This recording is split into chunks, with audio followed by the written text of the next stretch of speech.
CSIR net जून 2023 का एक part B का प्रॉब्लम सॉल्व करेंगे।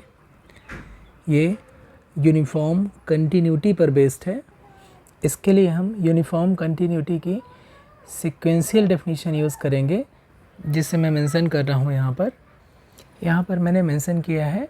एक्चुअली ये चाहे तो आप यूनिफॉर्म कंटिन्यूटी की डेफिनेशन की तरह यूज़ कर सकते हैं और चाहे तो यूनिफॉर्म कंटिन्यूअस फंक्शन की प्रॉपर्टी की तरह आप ट्रीट कर सकते हैं, क्योंकि ये condition necessary and sufficient condition provide करता है यूनिफॉर्म कंटिन्यूअस फंक्शन के लिए। इसलिए इसको एज अ डेफिनेशन भी यूज़ कर सकते हैं। और ये क्या है रिज़ल्ट कि अगर x कोई भी सबसेट है r का और ये फंक्शन है f, x से r में रियल वैल्यूड फंक्शन है, x से r में, इसको हम बोलेंगे कि यूनिफॉर्मली कंटिन्यूअस है if and only if every sequences xn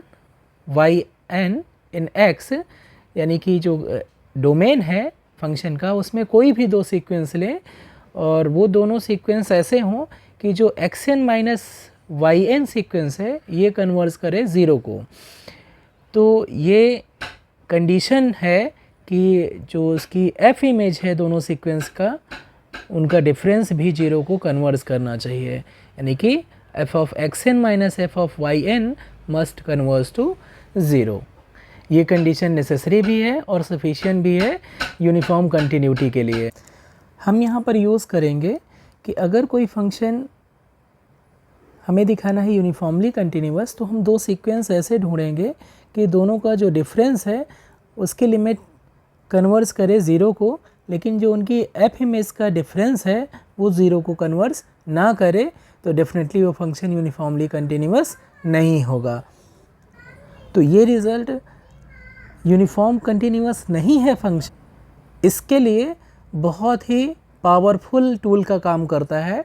क्योंकि इस केस के लिए हमें दो सीक्वेंस ऐसे ढूंढने रहते हैं जिनका डिफरेंस जीरो को कन्वर्स करें और उनकी f इमेज का जो सीक्वेंस है, f इमेज के से जो सीक्वेंस बन रहे हैं उनका डिफरेंस जीरो को कन्वर्स ना करे, तो फंक्शन यूनिफॉर्मली कंटिन्यूअस नहीं हो सकता है। तो ये यूनिफॉर्म कंटिन्यूअस नहीं है फंक्शन, ये प्रूफ करने के लिए बहुत अच्छा सॉलिड रिजल्ट है। एक और प्रॉपर्टी होती है यूनिफॉर्म कंटिन्यूअस फंक्शन की, यूनिफॉर्म कंटिन्यूअस फंक्शन ऑलवेज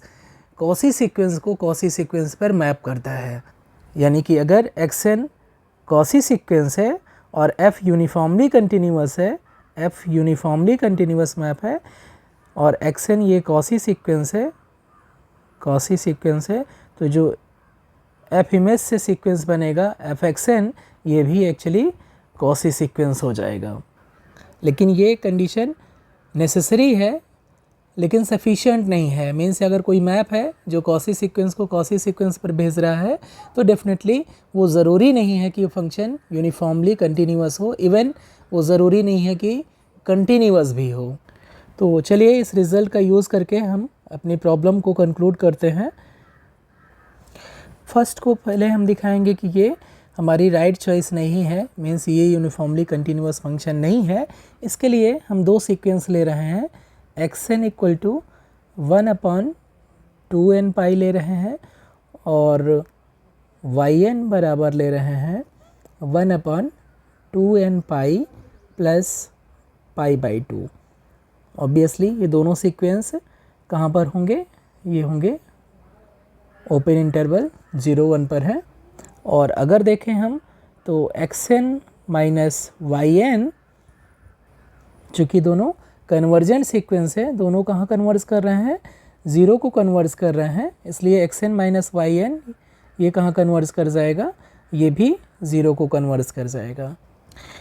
देखिए यहाँ पर एक रिज़ल्ट में मेंशन कर दूँ कि xn और yn दोनों अगर कन्वर्जेंट है, xn कन्वर्स कर रहा है a पर और yn कन्वर्स कर रहा है b पर, तो इनका जो सम है या डिफरेंस है वो भी कन्वर्जेंट होगा और वो कन्वर्स करेगा a प्लस बी या a माइनस बी पर। सम होगा xn प्लस yn, ये a प्लस बी पे कन्वर्स करेगा और xn माइनस yn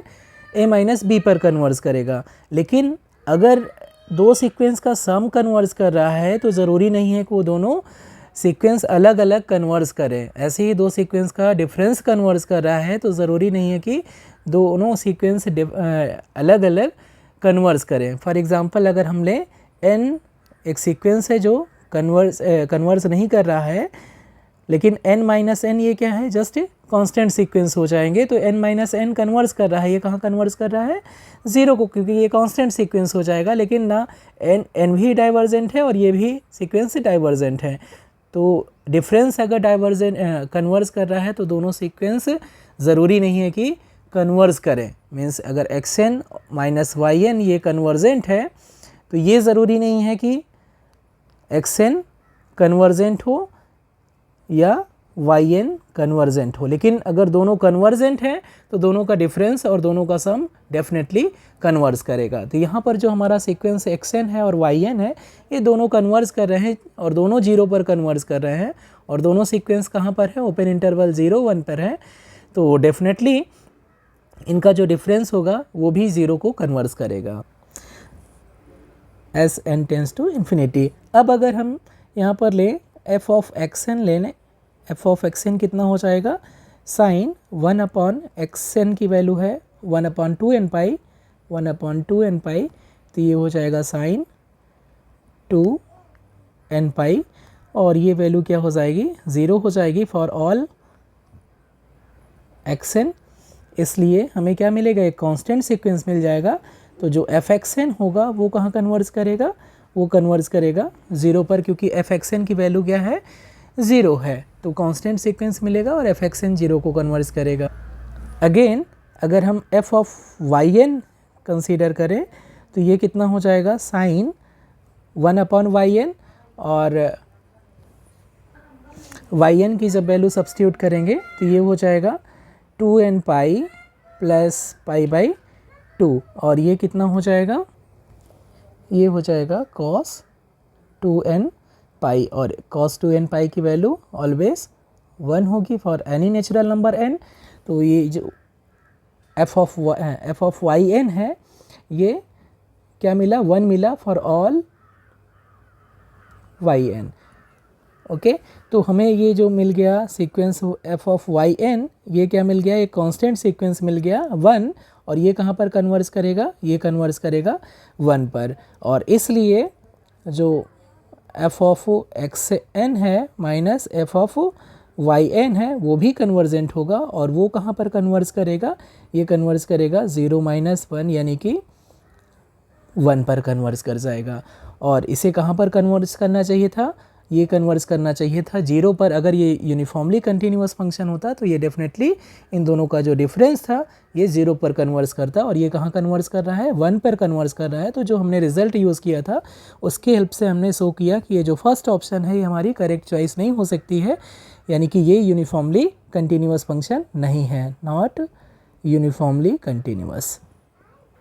अब अगर हम सेम सीक्वेंस ले रहे हैं, ये हम ऑप्शन 3 को डिस्कार्ड कर रहे हैं कि ऑप्शन 3 भी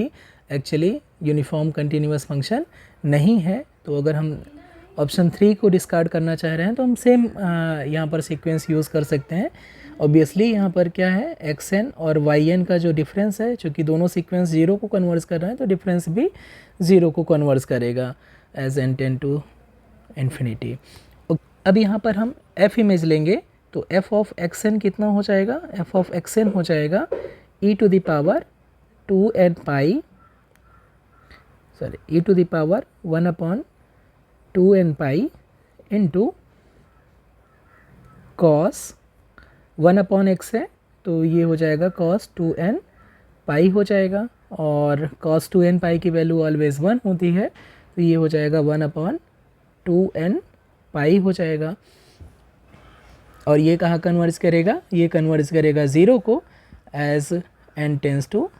इन्फिनिटी, सॉरी ये 0 को नहीं कन्वर्स करेगा, 1 को कन्वर्स करेगा as n tends to infinity, क्योंकि जैसे n अटेंड करेगा इन्फिनिटी को तो 1 अपॉन 2n पाई ये अटेंड करेगा 0 को, और e to the power 0 attend करेगा 1 को।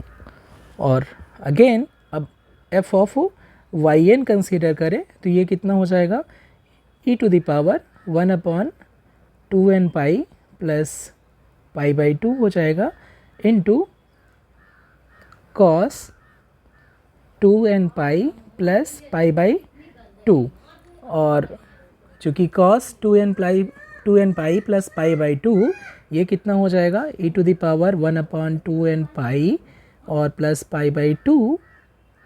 और cos 2n pi plus pi by 2 ये हो जाएगा माइनस साइन 2n पाई के बराबर हो जाएगा। अब यूज़ कर सकते हैं result, cos pi by 2 plus theta is equal to minus sine theta, और यहाँ पर साइन 2n पाई है तो साइन 2n पाई की वैल्यू ऑलवेज 0 होती है, तो f ऑफ वाई n की वैल्यू 0 हो जाएगी फॉर ऑल n आप कुछ भी चूज़ करें और आप yn कंस्ट्रक्ट करें तो f ऑफ yn की वैल्यू ऑलवेज 0 होगी, क्योंकि साइन 2n पाई हर एक इंटीज़र के लिए, हर एक इंटीज़र n के लिए ये 0 होता है। तो हमारा जो f ऑफ yn है, f ऑफ yn ये क्या हो जाएगा, कांस्टेंट सीक्वेंस 0 हो गया, और इसलिए f ऑफ yn कहाँ कन्वर्स करेगा, ये 0 को कन्वर्स करेगा, क्योंकि कांस्टेंट सीक्वेंस 0 हो गया as n tends to infinity, और इसलिए जो f of xn minus f of yn है ये कहाँ कन्वर्स कर जाएगा, ये कन्वर्स कर जाएगा, f ऑफ xn कन्वर्स कर रहा था 1 को और f ऑफ yn कन्वर्स कर रहा है 0 को, तो ये कन्वर्स कर जाएगा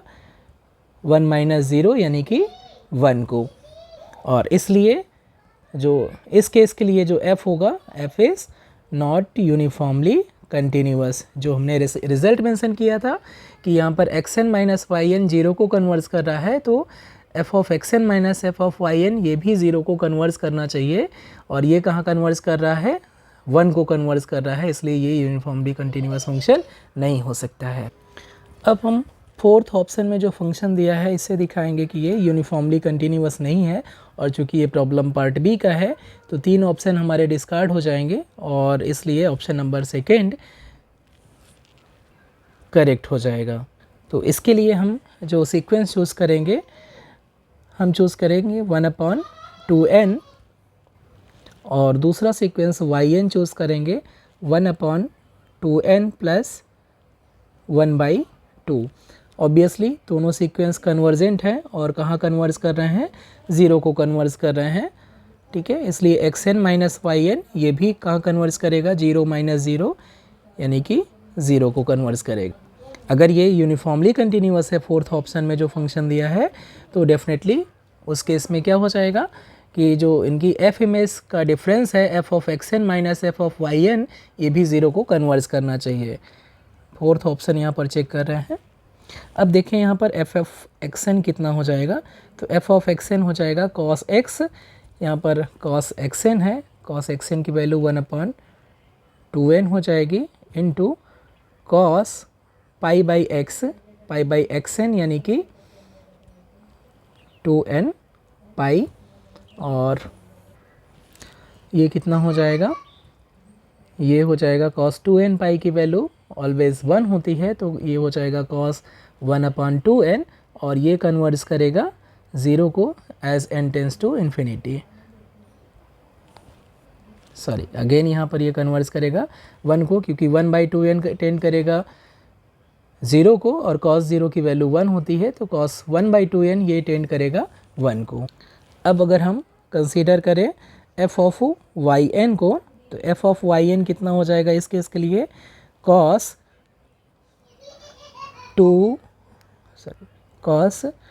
1/2n plus 1/2 into cos 2n पाई और प्लस पाई बाई 2 हो जाएगी इसकी वैल्यू, और cos 2n pi plus pi by 2 ये हो जाएगा माइनस साइन 2n पाई, और cos 1/2n प्लस 1/2 और into minus sign 2n pi हो जाएगा। Again same formula, cos theta plus pi by 2 equal to minus sine theta, और sine 2n pi की value always 0 होगी, इसलिए f ऑफ yn की value क्या हो गई, ये 0 हो गई फॉर ऑल n, और इसलिए जो f ऑफ yn है ये सीक्वेंस हो जाएगा कांस्टेंट सीक्वेंस, और ये कन्वर्स करेगा 0 को। तो इसलिए जो हमारा डिफरेंस है f of xn minus f of yn ये कहाँ कन्वर्स कर जाएगा, ये कन्वर्स कर जाएगा F of X N converge कर रहा था 1 पर और F of Y N converge कर रहा था 0 पर, तो ये कन्वर्स कर जाएगा 1 पर और ये 0 के बराबर नहीं है, इसलिए इस केस में F is not uniformly continuous. तो ये फोर्थ ऑप्शन जो हमारा था ये भी एक्चुअली यूनिफॉर्म कंटिन्यूअस फंक्शन नहीं है, इसलिए फोर्थ ऑप्शन भी इनकरेक्ट हो जाएगा और एक ही ऑप्शन बचता है सेकेंड, इसलिए सेकेंड ऑप्शन हमारा यूनिफॉर्मली कंटिन्यूअस फंक्शन हो जाएगा। डायरेक्ट डेफिनेशन का यूज़ करके ऑप्शन सेकेंड में जो फंक्शन दिया है उसको यूनिफॉर्मली कंटिन्यूअस फंक्शन दिखाना शायद थोड़ा सा ट्रिकी हो सकता है, डिफ़िकल्ट भी हो सकता है, लेकिन हम इस इक्विवेलेंट कंडीशन से बाकी 3 जो रिमेनिंग ऑप्शन है उनको डिस्कार्ड कर सकते हैं। उम्मीद है कॉन्सेप्ट आपको समझ में आ गया होगा। तो अगर ऐसा है तो वीडियो को लाइक ज़रूर करें। Thank you so much.